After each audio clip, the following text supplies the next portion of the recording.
College Football 25 is super fun, but also super complex. The players who know the ins and outs of the game are guaranteed to have an edge over their opponents. So in this video, I'm breaking down 7 beginner tips to instantly win more games in College Football 25, and I promise that if you implement these tips, you'll see an immediate difference out on the field. So if that sounds good to you, then let's get started. So starting off with beginner tip number 1, pass leads are the difference between interceptions and touchdowns. And when I say pass lead, what I'm talking about is pointing our left stick while we're throwing the ball to fine tune exactly where we place the ball relative to the receiver. So one of the best times to use pass leads are on route combos like a streak and corner, which we have on the left side of the field. The defense here is in a cover 3 hard flat. And if I want to throw to the slot receiver on the corner route, without having to worry about that defender in the outside third making a play on the ball, I need to use a pass lead. So in this case, I'm going to use a pass lead which is down and outside, or down and to the left in this case. So when we snap the ball, I'm going to let him get through his break. I'm going to pass lead the ball down and to the left, and then possession catch it along the sidelines for the easy completion.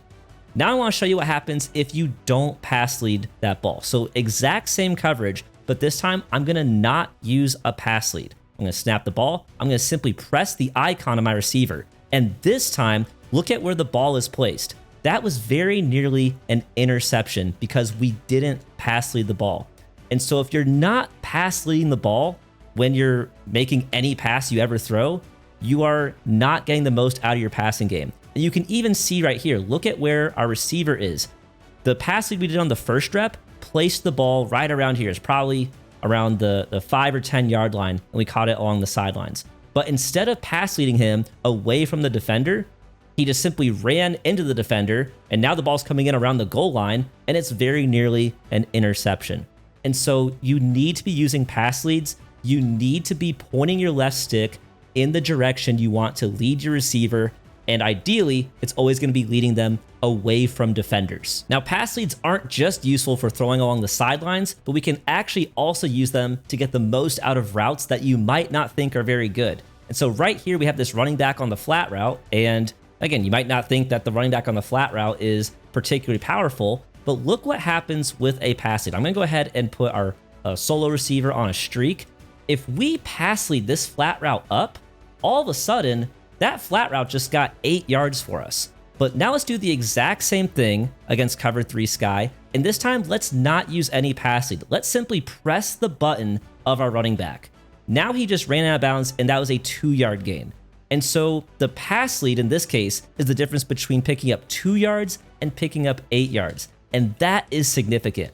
This is what skilled passers are doing. They are going to use the pass lead mechanic to lead their receiver, their running back, their tight end into open space and get as many yards as possible. And if you guys want one more example, the other time I always use pass leads is on routes going over the middle of the field to throw them underneath a defender. And so what I'm going to do here is I'm going to try and throw to this post route late. And what's going to happen is that if we don't pass lead the ball, that right side cornerback in the outside third is going to be able to come down and make a play. But if we pass lead this ball down, what we can see is that we can come down and catch it in front of him, and now we have a touchdown. And so this time I'm going to do another rep, just like we did with the other 2 routes. I'm not going to pass lead this time, and I want to show you guys how differently it's going to look. So this time with no pass lead, just simply pressing the button, that is an interception. And so I hope you guys can see the power of pass leads, where pass leads truly can be all the difference between a completion and an interception. And as long as you just point your left stick away from the defender, you should be in pretty good shape. And so right here, one more time, pass lead it down. I clicked on and I did aggressive catch just in case. But as you guys can see, we are taking these throws that should be interceptions and turning them into huge gains, or in some cases, turning them into touchdowns. And so moving on to beginner tip number 2, this is how to beat man coverage every single time. I want to show you guys 4 different routes that absolutely destroy man coverage. And to start off, we're going to talk about zig routes. Now, this is the play mesh whips in the gun trio Y flex formation in the Ohio State playbook. And we have 2 zig routes on this play, one from the tight end and one from our middle trips receiver. If your zig routes are not getting jammed at the line, they will destroy man coverage, but you do have to make sure you pass lead that ball outside. As long as you pass lead that ball outside, then these zigs are going to absolutely cook, and you'll have a ton of yards after the catch. We can go ahead and hit the tight end right here as well. And right there, of course, there's less sideline, but you can see that we're getting great separation against man coverage. There's going to be a zig somewhere in every single playbook in the game, and so go to your playbook, look for a formation that has a zig, and then use it like crazy if your opponent is running man coverage against you. The next thing that we want to use against man coverage is going to be drags, or ideally double drags. And so I'm just going to streak our outside guys. We're not going to worry about them. We just want to focus on these two drags crossing over the middle. When you have this mesh concept over the middle of the field, when you have these two drags crossing in opposite directions, there's an extremely high likelihood that there's going to be bumping. And when that happens, the drag is going to get open because the defender is going to get bumped. He's not going to be able to keep up with the drag. And so one drag is good. One drag alone can, of course, beat man coverage, but two drags crossing over the middle of the field is going to be even better, especially if you can get the bumping, just passing that ball out in front of him, and you'll be taking off down the sidelines. Now, the third route I want to show you guys is one of my favorite in the game, and that is going to be the slot fade. And so I'm going to go ahead and audible to this play, shock H option. And we want to look at the slot fade from our middle trips receiver. What I'm going to do is I'm going to take this outside guy and put him just on a really short speed out so that he'll hopefully not get in the way. But if your opponent is jamming you at the line, then these these slot fades are one of the best routes in the game for destroying man coverage. So right here, what you have to do is just wait for him to get through that animation. And then once he gets to that animation, let's look at the replay real quick. There's going to be this animation off the line where the receiver is getting jammed by the cornerback, and he's kind of like riding his shoulder. But once he gets to that animation, about like 7-8 yards deep, he's gonna get a couple yards of separation. And as long as you pass lead that ball over the top, and you can of course freeform it if you want to have a little bit of extra separation, then you will be able to hit him deep every single time. And so let's go ahead and run one more, and I'll do the exact same adjustments as before. Go ahead and snap this ball. You see how he's getting jammed? He gets the separation, and I just free-formed it outside, and we have an easy touchdown against man coverage if we're getting jammed. Now, the final route I want to talk about is comeback routes. Comeback routes are so powerful this year, and as long as you get in practice mode and work on the timing, this is going to absolutely destroy man coverage every single time. And as you can see, you just have to wait for him to get through his break. As long as you wait for him to get through his break, then it's going to be a super, super reliable route against man coverage. It doesn't matter if the cornerback is off or if he's jamming, it is going to be great against man coverage every single time. Just wait for him to get through his break, and I'm also pass leading it down and outside to keep it away from that defender. Don't throw it too soon. If you throw it too soon, it will be an interception. But just go ahead and watch him, block your running back if you need extra time. Let him get to the top of his route, start to come back down, pass lead it down, and you've got easy yards against man coverage. And so those are 4 routes that you can use to destroy man coverage. You've got zigs, you've got drags, you've got slot fades, and you've got comeback routes. Use all of them in your games, and your opponent will not be able to keep running man coverage on you. Now, moving on to beginner tip number 3, this is how to beat zone coverage every single time. And to beat zone coverage, you simply have to know zone beating concepts. And my favorites are going to be flood concepts, high lows, and everyone's favorite, 4 verticals. But right here, I am in a gun double set, also known as a 2x2 set, and I want to talk about how we can attack every type of zone coverage across the entire field. And so right here, I have the defense in a cover 3 hard flat, and I want to show you guys the different route combos that we can build from here. So the first thing we can do is we can flood the short side of the field. So I can put the tight end on a corner route and the running back on a flat route. And right there, I just have to kind of read the high-low of the flat route and the corner route. And since that hard flat jumped down to the running back in the flat, I just throw to the tight end for an easy completion along the sideline. So far, so good. But we can also flood the opposite sideline. So this time, I'm going to go ahead and put my slot receiver on a corner route. I'm going to put my tight end on a drag to kind of act as the underneath route. I'll give myself a backside dig as well. And maybe I'll even custom stem that corner route down by 1 click, just so we can throw it a little bit sooner. So this time, we are flooding the far sideline. We go ahead and snap this ball. We once again will be able to see that the hard flat is going to stay down on the drag, and we hit the corner route along the opposite sideline. So far, so good. We are attacking both sidelines. Now, what's so great about these flood concepts is that they're going to get someone open whether your opponent is in cover 3 or cover 4 drop, because there's not enough defenders to guard both short and deep along the sideline. And so that is why flood concepts are so powerful. And the other thing that might happen is, let's say that your opponent, let's say this is your opponent's user right here, and let's say they are going to just go ahead and run with the corner route. Well, then that is why we have this backside dig route on the field as well. And so as long as our O-line will hold up and give us some time in the pocket, you can see that if that user, again, I know we used man coverage, but we can kind of pretend that that's the user running after the corner route. In that case, that's why we have the backside dig, because that user is vacating that space over the middle of the field, and we can go ahead and hit our guy. That's not our guy, that's our drag, sorry. We can go ahead and hit our dig route as he crosses over the middle. We can hit him late, and that is why we want to have the backside dig. Beating zone coverage really is all about spacing, and if you space your guys out so that the user can't guard multiple routes on the play, then you are always going to have somebody open. So that's a flood concept, and a flood concept is also a type of high-low. It's kind of a high-low along the sidelines, but now let's combine the high-low with the other concept I mentioned, which is going to be 4 verticals. And so in this case, I'm going to go ahead and put my slot receiver on a streak and put my running back on a curl route. And what we're doing here is we're going to put a defender in conflict. Most of the time, that defender is going to be this linebacker right here, who's on the side of the tight end streak and the running back curl route. What's going to happen is he has to choose whether he's going to guard one or the other. If he runs with the tight end streak, then we will throw to the running back curl route underneath.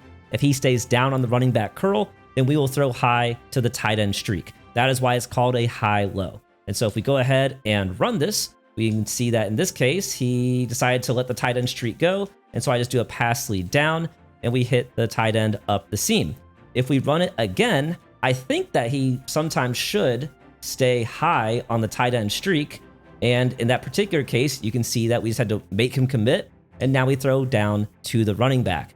And so there's always going to be a defender you can put in conflict. As long as you have good spacing, you're going to make these defenders choose one or the other. And if they want to choose the high read, you throw low. If they want to choose the low read, you throw high. That is as simple as it gets. And so that's how this concept can destroy cover 3. And if your opponent goes to something like cover 2, well, then I think that we can all see that this is not going to work out very well for the defense. You just have to make sure you pass lead that ball outside, keep it away from the safety. I mean, people really shouldn't be running cover 2 against you. And if they do, they're in for a world of hurt.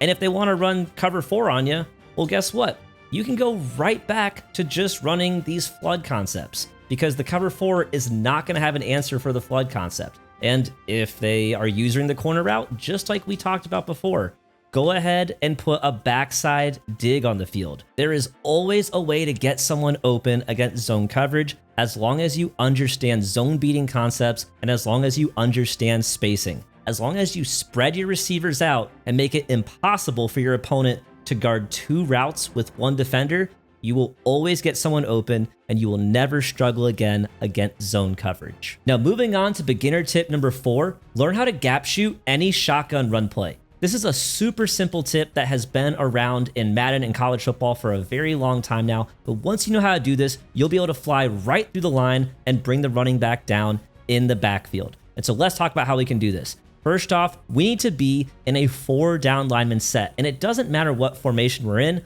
you just need a formation that has 4 down linemen. And so 3-3 stack right here will not work. We only have 3 down linemen, but 3-3 over will work because we have 4 down linemen. So you can call any play you want. I'm just calling Tampa 2, but it's going to work out of any play. And we're just going to go ahead and put the offense in inside zone right here.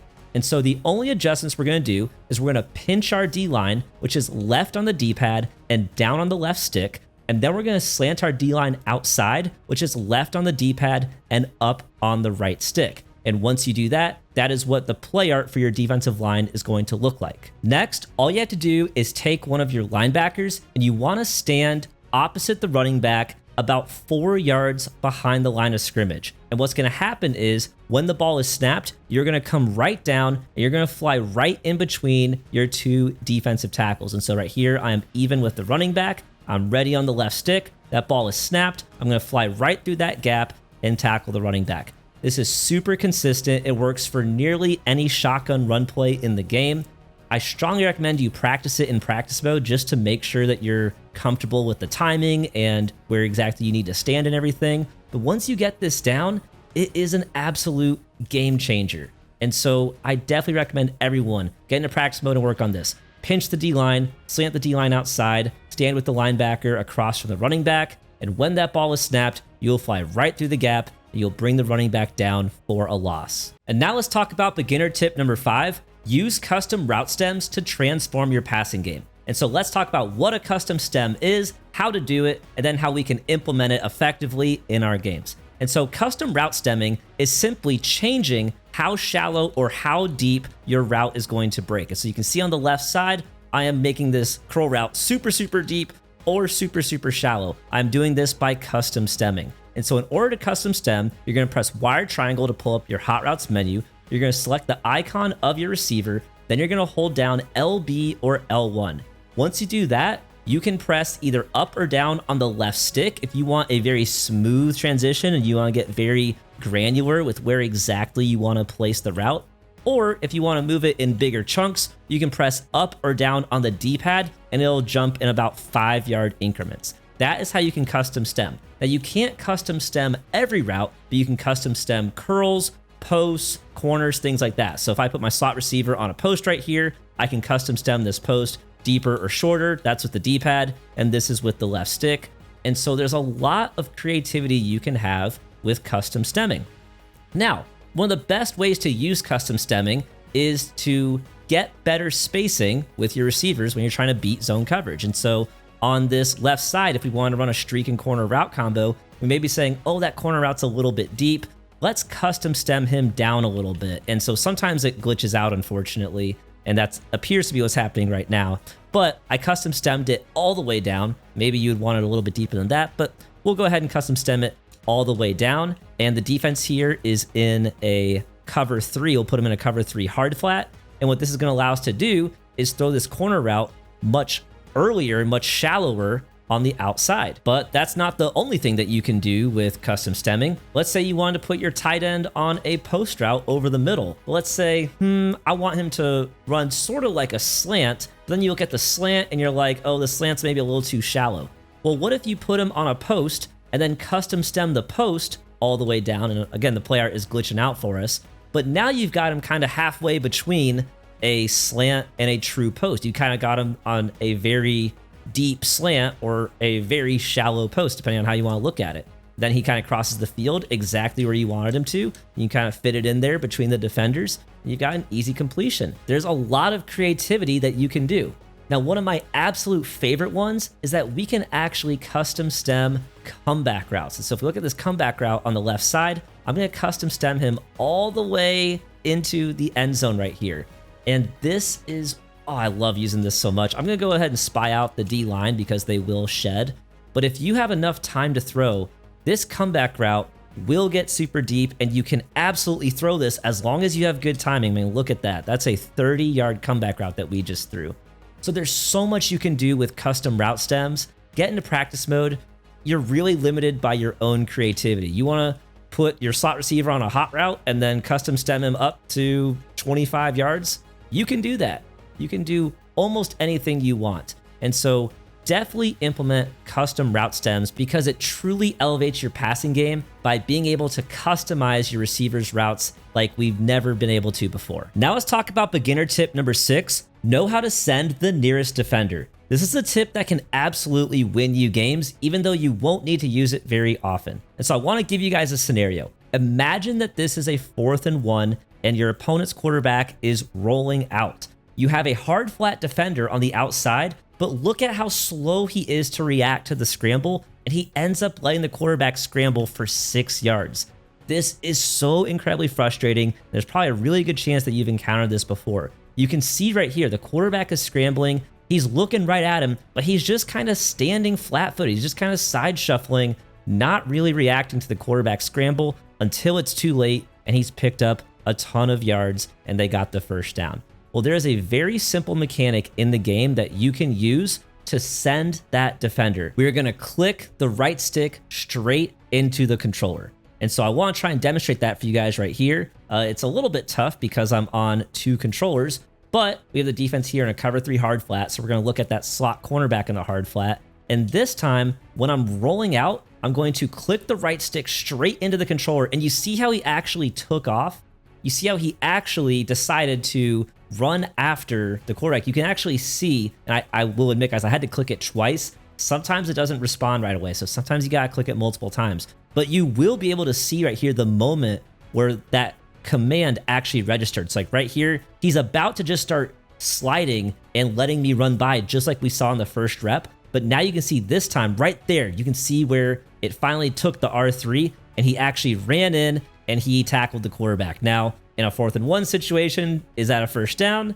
Tough to say. Depends on what kind of spot we get. But as you can see, this is a significant difference and a significant improvement over having him simply shuffle, and let the quarterback run right past him for a 6-yard gain. And so if you can get comfortable clicking the right stick straight into the controller, the R3 button, then on these rollouts, you can send your defenders on the outside after the quarterback. And this is the best way, one of the best ways for dealing with QB scrambles that were unexpected. Now, of course, if your opponent is always scrambling, you may want to use QB contains, you may want to use a QB spy, but sometimes we just find ourselves in a situation where the quarterback hasn't really been scrambling that much, so we don't have a contain or don't have a spy on the field. When you find yourself in that situation, press R3 to send the nearest defender, and that will help clean up the QB scramble and prevent yourself from giving up a big gain to the quarterback. And finally, we have beginner tip number 7, which is use high balls to get your passes over linebackers. People often ask me the difference between pass leads, free forms, and high balls. And so right here, we're going to specifically talk about why high balls are situationally super useful. Now I have the defense here in a cover 3. I'm going to spy out the D tackle just because of the pass rush being so good. And what's going to happen is that we're going to put this linebacker right here. This linebacker is going to be put in conflict with a high-low between the running back curl route and then that rounded in route coming from our outside receiver on the left side. And what's going to happen is he's going to kind of be, well, our running back got bumped, of course. But what we want to do is if we want to throw to that receiver, and again, the rep was kind of weird because the running back got bumped. But as you guys can see, in theory, the running back should be coming out on a curl route. Nice game, EA, but that's okay. But what's going to happen is this linebacker has the potential to be sitting in the passing lane while he'd be guarding the curl route, which should be right there. He also could be sitting in the passing lane for this in route. And if we just throw a normal pass, then that linebacker will intercept it. But if we throw a high ball, we can see that we put the ball over the linebacker out of his reach, allow our receiver to high point it, and now we have a completion over the middle. And so in order to high ball, we're simply going to hold LB or L1 as we're throwing the ball. It is that simple. You hold LB or L1, it's going to put it above your receiver's head. And we'll go ahead and run this again right here. And our curl route did get a little bit cleaner out of there. And so once again, right there, you can see it's a perfect example of we want to throw over the middle. We're not really sure if we can get over the linebacker or not, but as we see him coming over the middle, we're going to hold LB or L1, and we're going to elevate that pass over the linebacker out of his reach. Our receiver is going to jump up and catch it in open space, and we have an awesome completion. The other time that you can use this is on seam routes. And so we're going to go ahead and just put everyone basically on 4 verticals right here. And if you want to, and again, you don't have to, but you can use a high ball on these seam routes. So right there, I did a high ball and I also pass let it down and inside. And so the reason for doing that is we have a high ball just in case that linebacker is lurking underneath. And it looks like, of course, he was probably gonna go out to the flat, but in case he stays in, we have the high ball to elevate the height of the pass. We also pass lead it down and inside to keep it away from the cornerback in the outside third and the safety in the middle third. And when we do that, we have the perfect spot to catch the ball. It's over the linebacker, it's underneath these 2 other defensive backs, and we come down with the clean catch. Now you do have to keep in mind there is sometimes an accuracy penalty on these high balls, and so they are not without some risk. However, in College Football 25, they're usually pretty accurate. And so if you need to be throwing over the middle and you're worried about linebackers undercutting your passes, then definitely incorporate high balls into your passing game. And so those are 7 beginner tips that I promise will win you more games in College Football 25. If you enjoyed this video, then it would mean the world to me if you would like the video and subscribe to the channel, because that lets me know that you want to see more college football content just like this. But thank you so much for watching, guys. I hope you learned something new, and I'll catch you in the next video.